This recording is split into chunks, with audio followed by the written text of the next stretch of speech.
Hi dear students, इससे पहले वाले लेक्चर्स में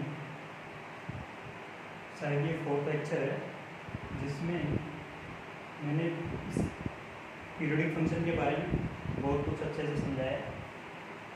तो इस लेक्चर को देखने से पहले आप उन लेक्चर्स को जरूर देखें। इस लेक्चर में हम पीरियोडिक फंक्शन का ग्राफ कैसे ड्रॉ करते हैं, एक तो वो चीज़ देखेंगे, दूसरा कुछ पीरियड्स को डिटरमाइन कैसे करते हैं वो चीज़ देखेंगे।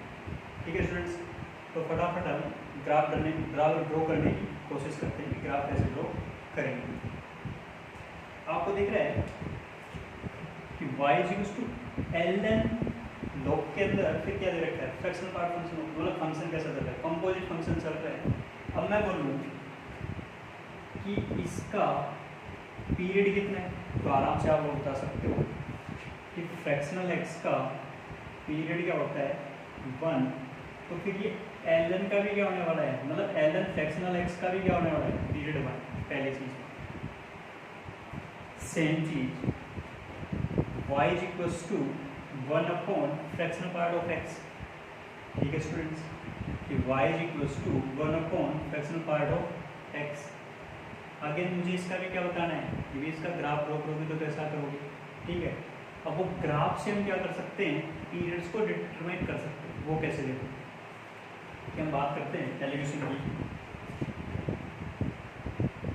की ln x का ग्राफ कैसे बनता है। तो ln मतलब लोग ई बेस, और ई बेस है तो ग्राफ हमारा कैसे बन जाता है, कुछ ऐसा बन गया है। यहाँ पे अनडिफाइंड चीज चल रही है, मतलब यहाँ पे इनफाइनाइट भी कहीं बेटा होगा। ठीक है, माइनस इनफाइनाइट है। चलो, तो ये पॉइंट हमें पता है, ये पॉइंट होता है अपने पास 1,0।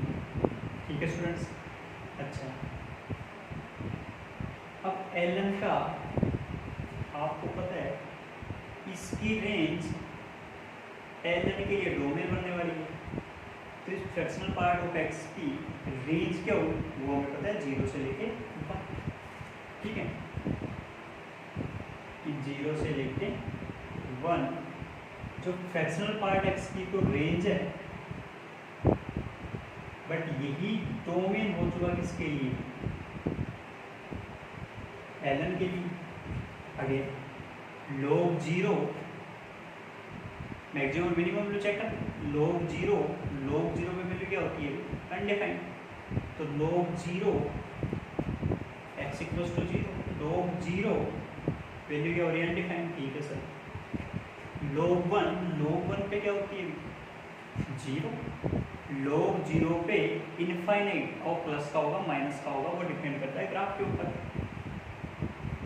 log 1 0, मतलब ग्राफ आपके पास में 0 से 1 के बीच में कौन सा बन के आ गया, ये बन के आ गया। अब मैंने बोला कि सर ये तो फ्रैक्शनल पार्ट फंक्शन x का, ठीक है, तो मतलब अब यही ग्राफ, मतलब यही ग्राफ आपके पास में क्या होने वाला है, यही ग्राफ आपके पास में सेम ऐसा ही ग्राफ क्या होता जाएगा, 1 लेंथ क्या रहने वाली है, फिक्स। 1 लेंथ पे क्या होगा आगे, और रिपीट होता जाएगा। ठीक है स्टूडेंट्स, अब ध्यान देना, अब ये ऊपर का ग्राफ इसका इंक्लूड नहीं हो, क्यों, क्योंकि डोमेन फ्रैक्शनल पार्ट x का रियल था, उसमें उसकी रेंज क्या निकल के आई, 0 से 1, और वो 0 से 1 कंपोजिट होने की वजह से ln के लिए क्या हो चुकी, डोमेन। तो डोमेन के अंदर 0 से 1 के अंदर ग्राफ कौन सा बना, माइनस इनफाइनाइट से लेके 0 के बीच में लो। अब बात की हमने पीरियोडिक फंक्शन था, तो ग्राफ कैसा होना चाहिए, फिर आगे भी ऐसे रिपीट होना चाहिए, क्योंकि फ्रैक्शनल x की फ्रैक्शनल x पार्ट फंक्शन का पीरियड हमें पता है, लेंथ कितनी होती है। ठीक है स्टूडेंट्स, चलो नेक्स्ट करते हैं।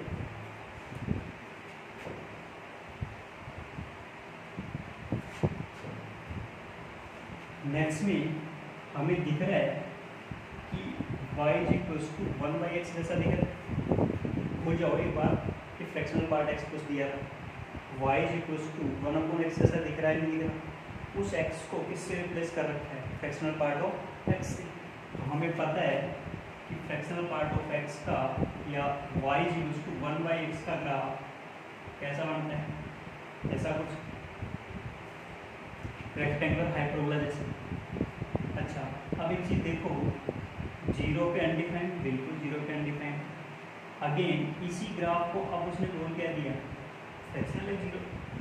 अगेन कहाँ से कहाँ तक करने वाला हूँ, इसका डोमेन x बिलोंग्स टू, तो आपके पास में क्या चल रहा है, रियल नंबर। तो आपके पास में रेंज क्या आने वाली है, 0 से 1 के बीच में। तो 0 से 1 के बीच में अपने को क्या करना है, ग्राफ रिपीट करना है, क्योंकि फ्रैक्शनल x का क्या निकल गया, चुका रेंज 0 से 1। 0 से 1 पे 1/0 अनडिफाइंड, बिल्कुल सही बात है। 1/1 भाई आपके पास में 1 को इंक्लूड नहीं करना, बट 1/1 इसका मतलब आपके पास में 0 पे अनडिफाइंड, और सपोज यहाँ कहीं है 1, यहाँ पे आपके पास में y की वैल्यू नहीं है। इस वजह से 0 से 1 बीच की लेंथ का ग्राफ की क्या होना चाहिए, क्योंकि अगेन कैसा फंक्शन था, periodic function. Fractional part function तो पीरियोडिक फंक्शन, इसका मतलब 1/, फ्रैक्शनल पार्ट ऑफ एक्स क्या है, पीरियोडिक फंक्शन है। अब यही लेंथ का ग्राफ आपका क्या होना चाहिए,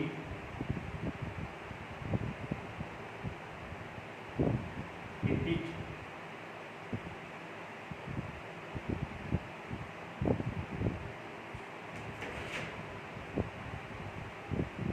ठीक है स्टूडेंट्स, आई होप आपको ये चीज़ समझ में आई होगी।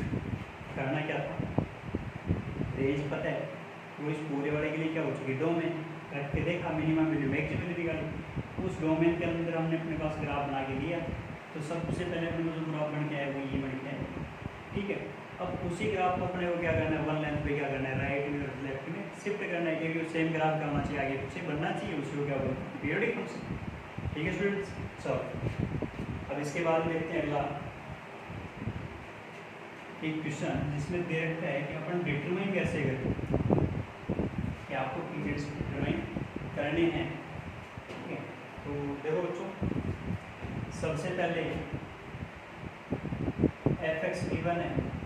अगर आपको कुछ चीज़ें पहले वाले लेक्चर्स की याद हों, तो मैंने बोला था t की पावर 2m, ठीक है, और वहाँ पे मैंने आराम से सीधी सीधी बात ये बोली थी, sin square x cos 4x, मतलब sin x cos x sec x cosec x, और इनकी पावर 2m, मतलब 2 का मल्टीपल हो, तो हमेशा उनका पीरियड क्या बनने वाला है, 5। सही है कि, अच्छा कांस्टेंट है, तो कांस्टेंट अपने तरीके से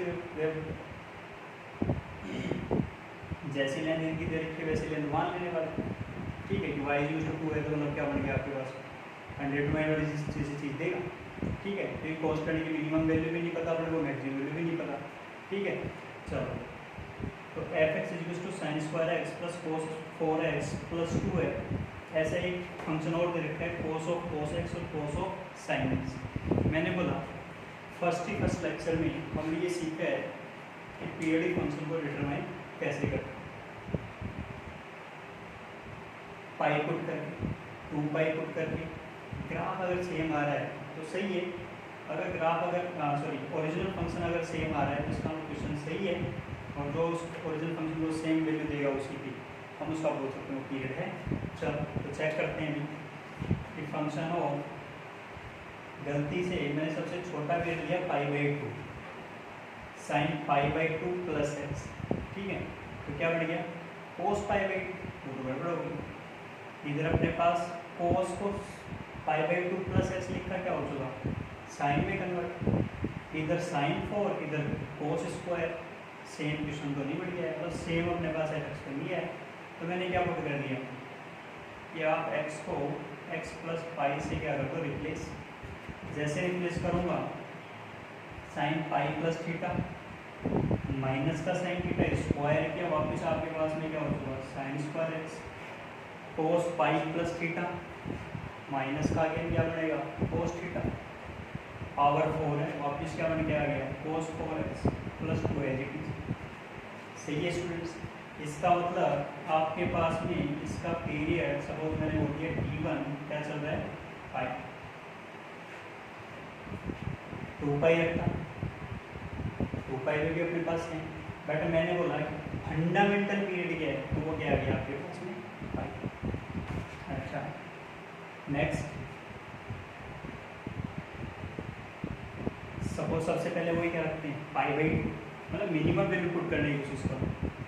π/2 प्लस एक्स कोस 90 प्लस थीटा, सेकेंड क्वाड्रेंट में कोस कैसा होता है माइनस का साइन, ठीक है, क्या बन के आ गया कोस ऑफ, फिर माइनस का sine cos of minus theta, again क्या बन चुका आपके पास में कोस थीटा, प्लस सेम चीज़ बन के आ गई एक्स प्लस π/2 रखा cos of cos π/2 plus x plus cos of sine π/2 plus x, solve किया, कोस 90 प्लस थीटा माइनस का sine theta, cos of minus theta क्या बन चुका कोस थीटा, तो वापिस आपके पास में कोस ऑफ साइन एक्स